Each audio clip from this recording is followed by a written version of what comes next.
Church के बाहर एक कुत्ता तेजी से भौंक रहा था। तभी अचानक उसके सामने एक साया लहराकर बाहर आया।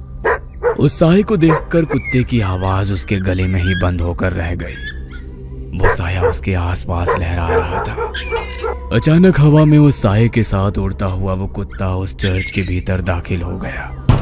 उसके भौंकने की आवाज अभी भी आ रही थी। कुछ देर के बाद हवा में उड़ता हुआ उसका शरीर वापस बाहर आया। इस बार उसके शरीर में प्राण नहीं थे। उसका पूरा शरीर सफेद था। मनाली शहर के बाहर एक पुराना चर्च बरसों से बंद था। उसके आसपास कोई भी नहीं जाता। कुछ दिनों के बाद कॉलेज के बच्चों की एक ट्रिप मनाली घूमने आई थी। रात के वक्त कॉलेज के कुछ बच्चे अपने टीचर को बिना बताए होटल से बाहर निकल गए। अरे यार, ये लोग तो हमें नर्सरी के बच्चों की तरह ट्रीट कर रहे हैं। ऐसे घूमने में क्या मजा आएगा। और नहीं तो क्या, यहाँ जाना है वहाँ नहीं जाना है, ऐसे करो वैसे करो, खाने का टाइम हो गया, सोने का टाइम हो गया। सोचा था लड़कियों के साथ मौज मस्ती करेंगे, मगर लड़कियों को तो दूसरे होटल में ठहरा दिया। यहाँ अकेले दीवारों के साथ सर फोड़ो। अब होटल से निकलने के बाद क्या करना है बताओ। करना क्या है, चलो ऐसे ही रोड पर घूमेंगे। तीनों दोस्त बातें करते हुए सुनसान सड़क पर चले जा रहे थे। कुछ दूर चलने के बाद वे लोग उस चर्च के बाहर पहुंच गए। देख, ये चर्च कितना सुंदर लग रहा है। हाँ, सुंदर तो है, मगर ऐसा लग रहा है कोई यहाँ आता जाता नहीं है। शायद कोई पुराना चर्च है। अंदर चलकर देखते हैं। अंदर जाकर? नहीं, अभी रहने देते हैं, कल सुबह आएंगे। अरे कल सुबह? कल तो हमारे साथ प्रोफेसर वगैरह सब रहेंगे। वे लोग हमें खुद से दूर नहीं जाने देंगे।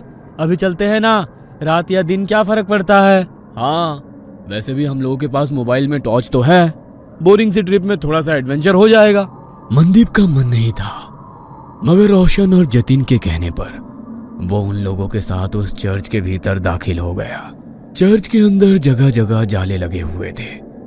जैसे ही मोबाइल की लाइट से उस चर्च के भीतर थोड़ी सी रोशनी हुई, चमगादड़ उड़ते हुए चर्च के बाहर निकल गए। लगता है ये बहुत टाइम से बंद है, तभी तो चमगादड़ ने यहाँ पर डेरा जमा लिया। यार, मुझे यहाँ की वाइब्स कुछ ठीक नहीं लग रही है, हम लोग चलते हैं। कहते हुए मनदीप पलटकर दरवाजे से बाहर निकलने वाला था। तभी उसके पैर किसी ने पकड़ लिया। वो जोर से चीखा। क्या हुआ? मेरा पैर किसी ने पकड़ लिया है। हैं? ये क्या कह रहे हो? कहते हुए उसने अपने मोबाइल का टॉर्च मनदीप के पैर की तरफ किया तो वहां पर रस्सी थी। उसे देख दोनों हंसने लगे। तेरा मन नहीं था ना आने का, इसलिए तू रस्सी से भी डर रहा है। कुछ नहीं, अंदर चलकर देख, यहाँ का आर्किटेक्ट कितना अच्छा है। कहते हुए वो उसका हाथ पकड़कर उसे अंदर ले गया। वे तीनों चर्च घूम ही रहे थे कि अचानक चर्च की लाइट जलने बुझने लगी। अरे, यहाँ पर लाइट कैसे आ गई? मुझे कुछ ठीक नहीं लग रहा, हम लोग यहाँ से चलते हैं। कहते हुए वो अपने दोनों दोस्तों के हाथ पकड़कर दरवाजे के पास गया, मगर अचानक ही दरवाजा बंद हो गया। तीनों दरवाजा खोलने की कोशिश कर रहे थे, मगर दरवाजा नहीं खुल रहा था। अरे, ऐसे कैसे हो सकता है? अभी तो ये दरवाजा खुला था। किसने बंद किया? प्लीज हेल्प, हमें डराने की कोशिश मत करो। कोई और रास्ता होगा यहाँ से निकलने का, ढूंढकर वहां से निकल जाते हैं। कहते हुए जतिन जैसे ही पलटा, दहशत के कारण उसकी आंखें फटी की फटी रह गई। उसने देखा उसके सामने एक नन खड़ी हुई थी। वो अपनी बड़ी बड़ी लाल आंखों से उन लोगों को घूरने लगी। ये क्या बला है, भागो यहाँ से। जैसे ही मनदीप ने उन लोगों को भागने को कहा, वो नन धुआं बनकर गायब हो गई। हैं? अब ये कहाँ गई? रोशन और मनदीप उसे इधर उधर ढूंढने लगे। तभी अचानक उन्होंने देखा कि जतिन जमीन पर रेंग रहा था। उसकी आंखें नन की तरह ही लाल थी, चेहरा पूरा सफेद और हाथ पैरों की चमड़ी जली हुई। उसे देखकर वे दोनों डर गए और चीखते हुए वहां से बाहर निकलने की कोशिश कर रहे थे, मगर उन्हें चर्च से बाहर निकलने का कोई रास्ता नजर नहीं आ रहा था। दोनों डर कर एक कोने में खड़े थे। जतिन तेजी से छिपकली की तरह रेंगता हुआ उनकी तरफ बढ़ा और उन लोगों को देख अपनी जीभ लपलपाता रहा। कभी जतिन का चेहरा नजर आता तो कभी उस नन का। हमने तुम्हारा क्या बिगाड़ा है? छोड़ दो हमारे दोस्त को, हमें यहाँ से जाने दो प्लीज, हमें यहाँ से जाने दो, हम कभी यहाँ नहीं आएंगे। कहते हुए मनदीप ने उस नन के आगे हाथ जोड़ लिए। नन उसे देख मुस्कुराने लगी। उस नन ने मनदीप का हाथ पकड़कर उसे अपनी ओर खींचने की कोशिश करी, मगर मनदीप के हाथ में गुरुद्वारे का पवित्र कड़ा था। उसे छूते ही नन को तेज झटका लगा और वो जमीन पर गिर गई और वो नन धुआं बनकर जतिन के शरीर से बाहर निकल गई। जतिन बेहोश जमीन पर पड़ा था। रोशन उसको होश में लाने की कोशिश करने लगा। जतिन जल्दी उठ जा, हमें यहाँ से निकलना होगा। जतिन प्लीज उठ जा। तुम लोगों को क्या लगता है कि तुम लोग इससे बच सकते हो? नहीं, तुम लोग अब उसके शिकार हो, यहां से बचकर नहीं जा सकते हो। वैसे भी यहां कोई नहीं आता। यहां गलती से कोई जानवर भी आ जाता है तो वो उसे नहीं छोड़ती। फिर तुम लोग तो इंसान हो, तुम लोगों का मरना तय है। मगर ना जाने क्यों मुझे आज ऐसा लग रहा है कुछ अलग होने वाला है। फादर कुछ और कह पाते, उसके पहले ही उसने रोशन का गला पकड़ लिया। उसकी सांसें घूटने लगी।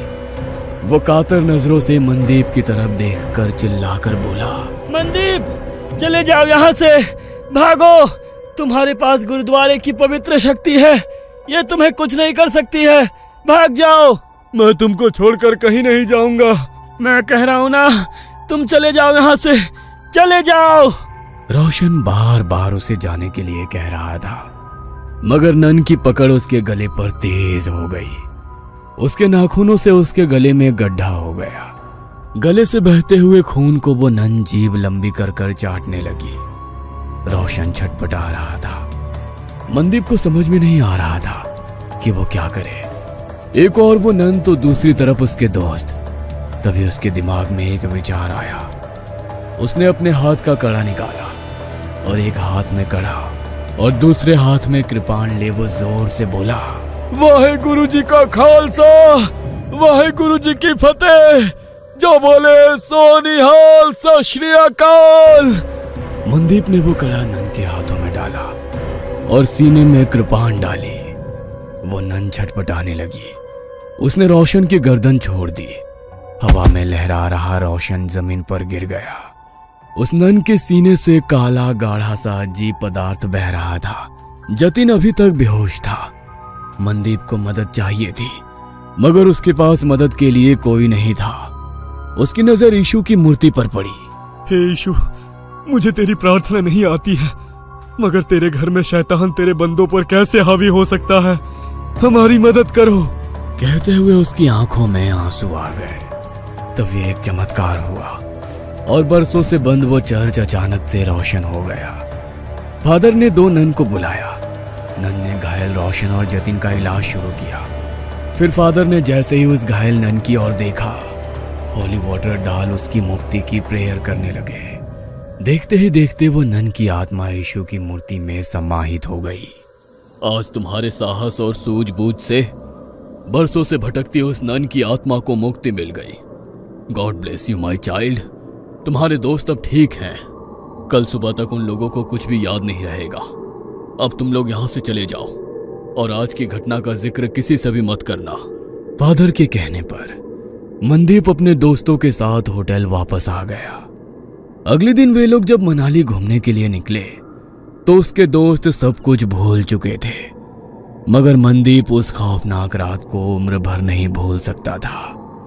वो अपने साथियों के साथ उसी जगह से निकला तो मनदीप को कोई चर्च नजर नहीं आया। बस दूर खड़े वो फादर उसे देखकर मुस्कुरा रहे थे। उन्होंने उसके ऊपर होली वाटर डाला तो मनदीप भी कल रात की वो बातें भूल गया। मगर मनाली के लोग उन लोगों को कभी भूल नहीं सकते हैं, क्योंकि उनके कारण ही तो उन्हें इविल नन से छुटकारा मिला था।